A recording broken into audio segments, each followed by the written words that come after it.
ಅದು ವಿಶೇಷ.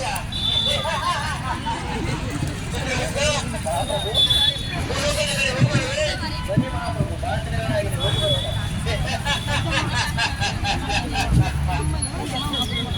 ಇವನ ಕಥೆಯನ್ನು ಹೇಳಿದೆಯಾ? ಮಾತುಕೊಂಡು ಕೋರಿನಲ್ಲಿ ಮಾತನಾಡಿಕೊಂಡು ವಾಹನವಾಗಿದ್ದ ತನ್ನ ನಿರ್ಲಕ್ಷ್ಯದಿಂದ ತನ್ನ ಜೀವನವನ್ನು ಕಳೆದುಕೊಂಡಿದ್ದಾನೆ. ಲೋಕಕ್ಕೆ ಆಯ್ತು ಮಹಾಪ್ರಭು.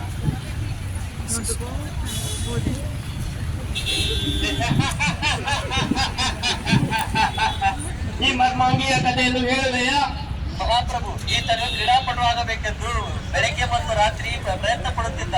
ಆದರೆ ಈಗ ತನ್ನ ಕುಡಿತದ ಚಟದಿಂದ ವಾಹನವನ್ನು ಚಲಾಯಿಸಿ ತನ್ನ ಕಾಲನ್ನು ಮತ್ತು ತನ್ನ ಕನಸನ್ನು ಎಲ್ಲರೂ ಕೊಂದುಕೊಂಡಿದ್ದಾನೆ. ಇವನಿಗೆ ಎಷ್ಟೋ ವರದಾನಗಳನ್ನು ಕೊಟ್ಟಿರುವೆ ನಾನು, ಎಲ್ಲವನ್ನು ವ್ಯರ್ಥ ಮಾಡಿಬಿಟ್ಟ. ಬಾ, ಮುಂದಕ್ಕೆ ಹೋಗೋಣ. ಆಯ್ತು ಮಹಾಪ್ರಭು. ಇವನ ಮನೆಯಷ್ಟು ಹೇಳಿಬಿಡು. ಮಹಾಪ್ರಭು, ಈ ಪಾಪಿ ಮಾಡದಂತ ಕೆಲಸವೇ ಇಲ್ಲ. ಈತನು ಈಗಲೂ ತನ್ನ ಸ್ನೇಹಿತನನ್ನು ಬಲಿ ಪಡೆದು ತನ್ನ ಕೈಯನ್ನು ಕಳೆದುಕೊಂಡಿದ್ದಾನೆ.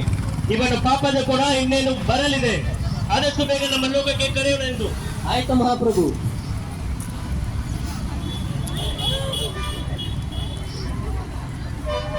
ಈ ಪಾಪಿಯ ಕಥೆಯಷ್ಟು ಹೇಳಿಬಿಡು.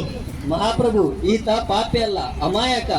ಈತನು ತನ್ನ ಸ್ನೇಹಿತರನ್ನು ನಂಬಿ ಅವರು ಕುಡಿದರೂ ತನ್ನ ವಾಹನವನ್ನು ಚಲಾಯಿಸಲು ಅವರಿಗೆ ನೀಡಿ ತನ್ನ ಪ್ರಾಣವನ್ನು ಕಳೆದುಕೊಂಡಿದ್ದಾನೆ. ತನ್ನ ತಾಯಿಗೆ ಮೋಸ ಮಾಡಿದ್ದಾನೆ. ಅಮಾಯಕ. ಕರೆದುಕೊಂಡು ಬಾ, ಇವನನ್ನು ಸ್ವರ್ಗಕ್ಕೆ ಹಾಕೋಣ. ಆಯ್ತು ಮಹಾಪ್ರಭು, ಈತನನ್ನು ಕರೆದುಕೊಂಡು ಬರುತ್ತೇನೆ. ಇದುವೇ ನನ್ನ ಆದೇಶ, ಇದುವೇ ಶಾಸನ.